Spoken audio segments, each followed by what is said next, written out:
అంటే జనాలకి వాస్తు అంటే ఏంటో కూలగొట్టడం అంటే నాకు తెలిసి చాలా మందిలో ఉండే ఫీలింగ్ ఏంటంటే వాస్తు అంటే వస్తాడరా వచ్చేసి ఆ గోడ కూలగొట్టి ఈ గోడ కూలగొట్టి మళ్ళీ అది కట్టి ఇది కట్టి మొత్తం షేప్ అవుట్ చేసిపోతాడు వాస్తు నిపుణుడు వస్తే అవును. అనే భయం ఉంది జనాల్లో. అసలు ఎందుకు వచ్చింది ఆ భయం?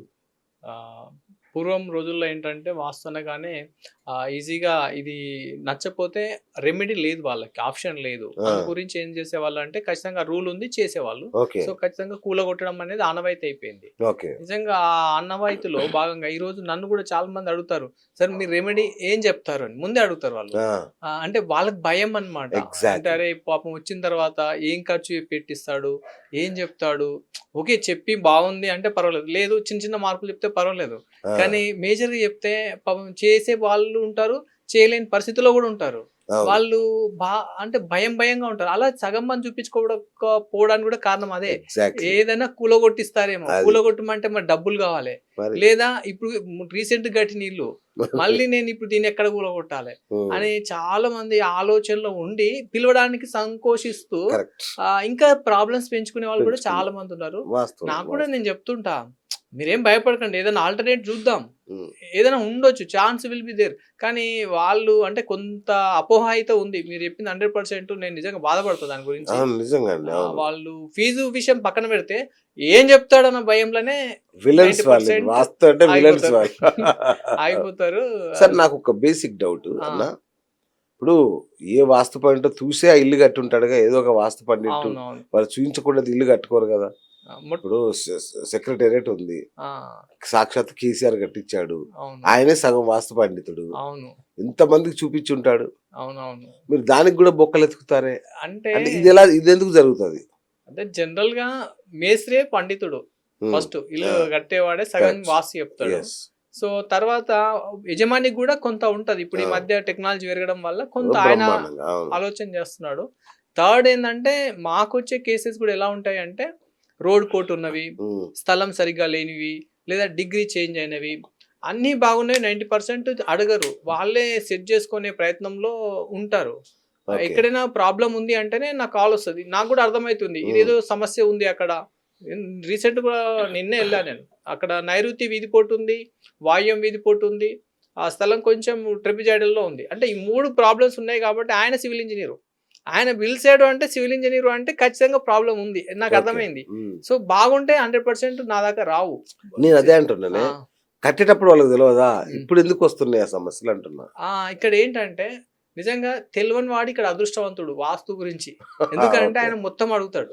ఈ హ్మ్. తెలిసిన వాడు ఏం చేస్తాడంటే అక్కడ యూట్యూబ్‌లో చూసినవో లేకపోతే మీరన్నట్టు బయట కొంత అవగాహన ఉండి ఆ! తను సొంతంగా చేస్తాడు. అచ్చా! అచ్చా! తను సొంతంగా చేయడం వల్ల ఈస్ నాట్ ఏ ప్రొఫెషనల్. నేనే 20 ఇయర్స్ దీని మీద రీసెర్చ్ చేసి అవును. ఒక సబ్జెక్ట్ తయారు చేసి దాన్ని ట్రైనింగ్ ఇయ్యడానికి మేము కొన్ని సంవత్సరాలు దాని మీద రీసెర్చ్ చేసినాం. చాలా విషయాలున్నాయి. ఈవెన్ అన్ని విషయాలు నేర్చుకోవాలంటే ఒక ఇంజినీరింగ్ కోర్స్ చదివినట్టుగా ఉంటది ఈ సబ్జెక్టు. ఆ! అంత పెద్ద సబ్జెక్ట్‌ను ఈయన కేవలం 4 బేసిక్స్ ఈశాన్యంలో ద్వారము, ఆ! ఆగ్నేయంలో వంట, ఈశాన్యంలో ఒక గుంత. ఈ పెంట ఏదో 4 ఉంది. రకాలుగా ఈ చిన్న చిన్న బేసిక్స్ పాటిస్తే వాస్తు కాదు ఇవాళ. ఒకప్పుడేందంటే ఇల్లులు ఇంత పెద్ద కట్టేవాళ్ళు కాదు. ఇంత పెద్ద కన్‌స్ట్రక్షన్స్ లేవు. అవును. చాలా మెటీరియల్ వచ్చింది ఇంట్లోకి. తర్వాత డిజైన్స్ వచ్చినాయి.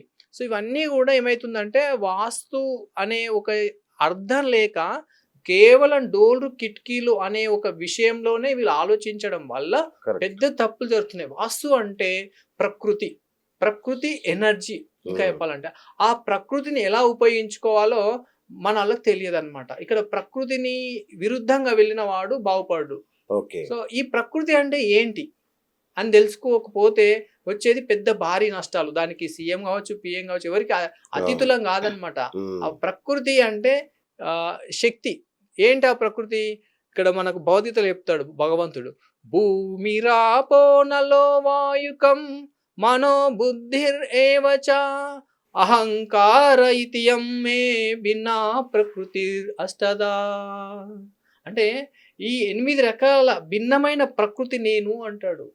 అబ్బా! నేను ఈ 8 రకాలంటే ఏంది? భూమి, ఆకాశం, ఆకాశము. గాలి, హ్మ్. నీరు, అగ్ని, మనసు, బుద్ధి ఇంకొకటుంది పవర్‌ఫుల్ ఆ! అహంకారం. ఆ! అహంకారం. అహంకారం. ఆ! అహం అంటే నేను. ఆ! ఈ 8 కలిస్తే ప్రకృతి. ఈ 8టిని ఎవరైతే ఉపయోగించుకుంటారో వాళ్ళు సర్వశక్తివంతులవుతారు. ఈ హుహు. 8టిని బ్యాలెన్స్ చేసేవాడు వాస్తు పండితుడైతాడు. వాస్తు నిపుణుడు అవుతాడు. అది ఆంజనేయ వాస్తు చేస్తుంది ఈరోజు.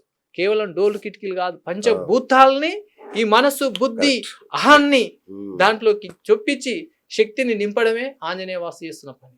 ఈరోజు అంత బ్రహ్మజ్ఞానం లేక కేవలం నాకు తెలిసింది వాస్తు శాస్త్రం, నేను ఇక్కడ డోర్ పెట్టుకుంటున్నా, నేను 3వ స్థానంలో కిటికీ పెడుతున్నాను, ఆగ్నేయంలో వంట పెడుతున్నానంటే ఏం పప్పులు ఉడకవు ఇప్పుడు. ఈ శాస్త్రాన్ని పిండి నేను ఈరోజు వేదాలు ఉపనిషత్తులు అన్నిటిని చదివి తర్వాత మనుషుల యొక్క జీవన విధానాన్ని చదివి ప్రపంచంలో ఉన్న ప్రతి ఒక్క సిటీని కూడా ఈరోజు వాస్తుపరంగా గమనించి ఈరోజు వైట్ హౌస్ ఎందుకు అంత సక్సెస్ అయింది, అమెరికానే ఎందుకు అంత సక్సెస్ అవుతుంది, ఆస్ట్రేలియా ఎందుకు అట్లా ఉంది, ఈరోజు ఆఫ్రికా ఎందుకు అట్లా ఉంది, అలా రీసెర్చ్ చేసి దేశంలో ఉన్న నగరాలను కూడా రీసెర్చ్ చేసి ఈరోజు వాస్తు చెప్తున్నా, పట్టణాలకు చెప్తున్నా, ఊళ్ళకి చెప్తున్నా, ఒక ఊళ్ళో ఒక మూలను ఉన్న వాళ్ళు ఎలా ఉంటారో చెప్తున్నా. అంటే మనం స్థలం తీసుకునే ముందే ఏ భాగం తీసుకుంటే ఎలాంటి లేఅవుట్లలో స్థలాలు ఉంటే బాగుంటుందో కూడా చెప్పగలుగుతున్నా. అంటే ఈ యొక్క ఆ ప్రకృతి ఎనర్జీని నేను పట్టుకోగలిగిన కాబట్టి ఈరోజు ఇంటర్నేషనల్గా నేను సర్వీస్ చేయగలుగుతున్నా. అటువంటి జ్ఞానం ఉన్న నిజంగా నేను గర్వంగా చెప్పుకోవాలి. ఎందుకంటే ఇది ఒక్కరోజులో వచ్చిన శాస్త్రం కాదు, నేను నేర్చుకుంది 20 సంవత్సరాలు ఒక తపస్సులాగా. పలానా వ్యక్తి వాస్తు చెప్తున్నాడంటే అక్కడ వెళ్ళి ఆయన ఏం చెప్తున్నాడా వినడం ఆతృతగా. ఎందుకంటే వాస్తు లేకపోవడం వల్లనే మా ఇంట్లో కొన్ని సమస్యలు వచ్చినాయి. ఒక 20 years బ్యాక్ నేను అనుభవపూర్వకంగా అరే బాగున్నప్పుడు మా ఇల్లు ఇలా ఉండేది, మా ఇంట్లో ఎప్పుడైతే మార్పులు జరిగినాయో కొన్ని తప్పులు జరిగినాయి. అరే దీనికి అంతా కారణం వాస్తా అని ఒక పదం అర్థమైన రోజు, ఆ రోజు నుంచి నేను రీసెర్చ్ చేసి నాకున్న పూర్వజ్ఞానాన్ని తర్వాత నాకున్న టెక్నికల్ నాలెడ్జ్ని అంతా ఉపయోగించి దీన్ని నేర్చుకొని ఈరోజు సొల్యూషన్స్ ఇస్తున్నా. ఒక ఎలా ఇంజనీర్ కదా మీరు? నేను ఇంజనీర్ గా మెకానికల్ ఇంజనీర్, యంత్ర శాస్త్రజ్ఞుని. మెకానికల్ అంటే యంత్రాలు, యంత్ర శాస్త్రజ్ఞుని. అలా నాకు బాగా వాస్తు సబ్జెక్ట్ రావడం అనేది యంత్ర శాస్త్రజ్ఞుని. యంత్రాలు ఎలా పనిచేస్తాయి, మాకు థర్మల్ ఎనర్జీ ఉంటుంది, ఫ్లూయిడ్ మెకానిక్స్ అంటే వాటర్ ఎనర్జీ ఉంటుంది, సౌండ్ ఎనర్జీ ఉంటుంది. సో అలా ఈ ఎనర్జీస్ ని ఎట్లా వాడుకోవాలో తెలిసిన యంత్ర శాస్త్రజ్ఞుడు నేను. అది నాకు బాగా వాస్తు చెప్పడంలో కలిసి వచ్చింది. అంటే ఈ యొక్క శక్తుల్ని మనం ఎలా కాపాడుకోవాలి, దాంతోపాటు భౌతికత ప్రవచనం చేస్తూ భౌతికతలో ఉన్న అంతర్గత విషయాలను బ్రహ్మజ్ఞానం. నిజంగా ఈరోజు భౌతికత అర్థం కాని వాళ్ళే చేసే తప్పులు ఘోరం. వాళ్ళు చెప్తుంటారు లేదా చదువుతుంటారు కానీ అందులో ఉన్న అంతర్జ్ఞానం ఏదైతే ఉందో బ్రహ్మ విద్యాయాం యోగ శాస్త్రి అంటాడు అక్కడ. ఆ బ్రహ్మ విద్య అర్థమైన వాడు గొప్పవాడు అవుతాడు. అంటే ఇది వాస్తుకి ఎంత పెద్ద లింక్ ఉందంటే, వాస్తు అనే 2 అక్షరాల పదంలో ప్రపంచం అంతా ముడిపడి ఉంది అన్నట్టు. ఒక ఎగ్జాంపుల్ చెప్తా.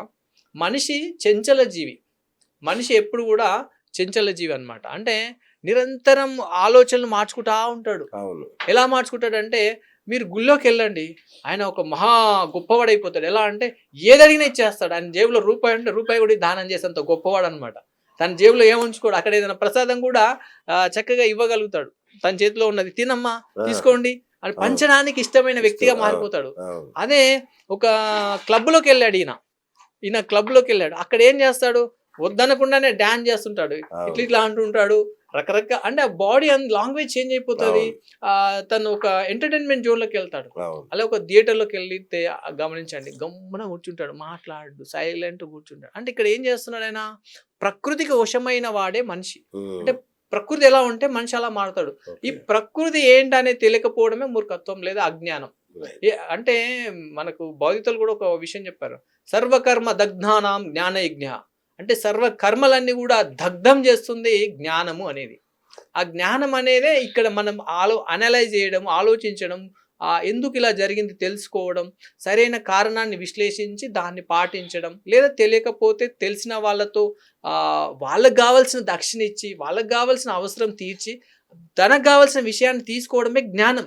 ఏ విషయంలో అయినా సరే అవసరాల వాళ్ళకి కావాల్సింది ఇచ్చి తనకు కావాల్సిన పని చేయించుకున్న వాడే జ్ఞాని. అజ్ఞాని ఎవరంటే తనకు కావాల్సింది తీసుకొని వాళ్ళకి కావాల్సింది ఇవ్వకపోయిన వాడు మూర్ఖుడు, వాడు చెడిపోతాడు. అది నేను చూస్తున్నాను చాలా మంది. ఎందుకంటే తనకు కావాల్సినప్పుడు వాళ్ళకి కావాల్సింది ఇవ్వాలి. ఇది ఫార్ములా, ప్రకృతి ఫార్ములా అన్నమాట. అంటే ప్రకృతి ఎనర్జీ అంటేనే ఇది. ఆ ప్రకృతిని ఎలా ఒడిసి పట్టుకోవాలో రాబోయే రోజులలో మీ ద్వారా నిజంగా కులుగూరి 24/7 ఛానల్కి ధన్యవాదాలు. ఇలాంటి ప్లాట్ఫామ్ మీద నుంచి ఒక బ్రహ్మజ్ఞానాన్ని ఇచ్చే అవకాశం ఈరోజు మా ద్వారా ఇవ్వడం నిజంగా అద్భుతం. అన్నగారికి